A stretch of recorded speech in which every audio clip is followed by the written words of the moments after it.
tarbiyah rohaniyah yang terjadi pasca kurban, pasca peristiwa kurban. Nabiullah Ibrahim diuji lagi. Ujian yang nggak tanggung-tanggung. Memang ya fitrahnya pengorbanan berpisah dari yang dicintai. Itu memang sudah fitrahnya pengorbanan.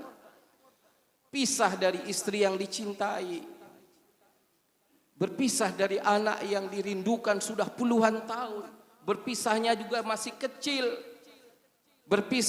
harus berpisah, ditinggal di tempat yang tidak ada asbab kehidupan. Tapi memang sudah pengorbanan, seperti mau bilang apa. Setelah jumpa 13 tahun kemudian, datang lagi perintah ujian berikutnya, harus berpisah dari anak, harus menyembelih, harus kehilangan anak. Ya Allah.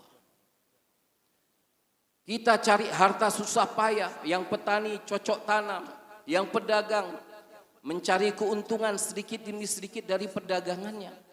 Setelah dapat harta dengan susah payah, harus keluarkan zakat.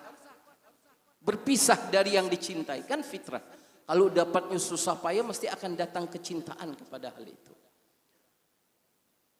Baru selesai zakat, datang lagi perintah harus kurban, harus keluarkan uang 2.600.000 rupiah. Berpisah lagi dari harta yang dia cintai. Memang sudah fitrahnya pengorbanan, berpisah dari yang dicintai. Piara kambing susah payah, harus berpisah dari kambing yang dicintai.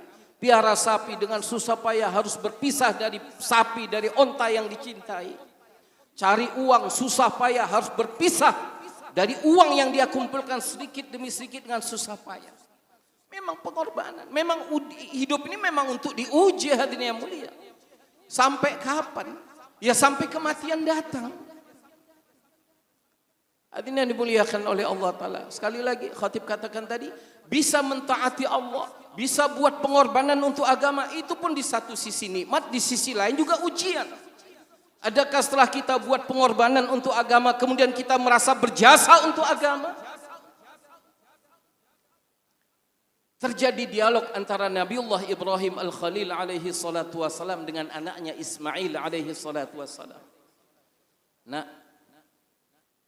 siapa yang paling besar pengorbanan di antara kita? Siapa yang paling pemurah dalam agama di antara kita berdua?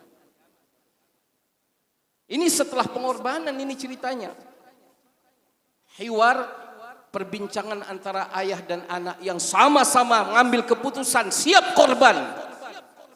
Ini setelah pengorbanan ceritanya ini.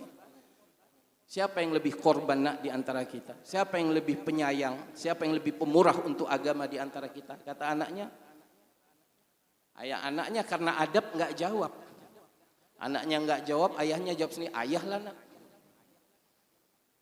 Kenapa ya? Loh, ayah, anak cuma satu. Nunggunya sudah puluhan tahun. Usia sudah tua. Tapi ayah siap kehilangan anak yang satu-satunya itu. Kata Ismail, enggak lah ya. Sayalah yang lebih besar pengorbanannya. Ya memang saat ini sementara cuma satu saya. Tapi kan boleh jadi ayah Nabi, ayah Rasul, ayah doa lagi nanti minta anak dikasih lagi, bisa aja bagi Allah mudah. Tapi kalau saya kan nyawa cuma satu dan kehidupan cuma sekali. Saya siap kehilangan nyawa.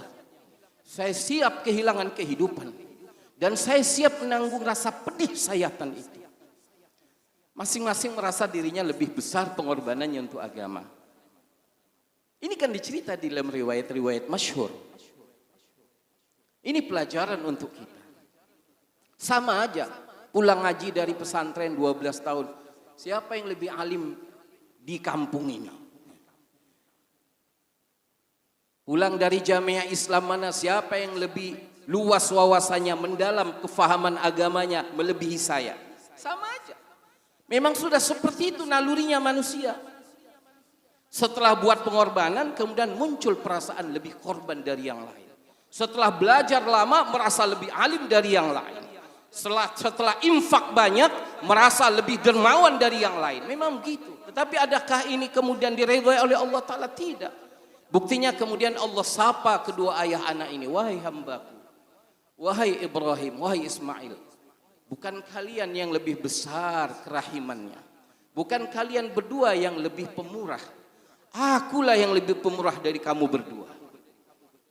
Allah mau menepis perasaan merasa lebih, walaupun dalam hal kebaikan. Aku yang lebih pemurah darimu, wahai Ibrahim dan Ismail. Aku telah menyelamatkanmu, wahai Ibrahim, dari kepedihan hati kehilangan anak yang cuma satu-satunya. Dan aku pun telah menyelamatkanmu, wahai Ismail, dari kepedihan setan pedang Ibrahim. Bahkan lebih dari itu, amalmu ini aku jadikan kekal sampai hari kiamat. Pahalanya, amalannya cuma sekali, dan itu pun gak jadi nyembelihnya. Tetapi amalan ini kekal sampai hari kiamat ganjaran pahalanya.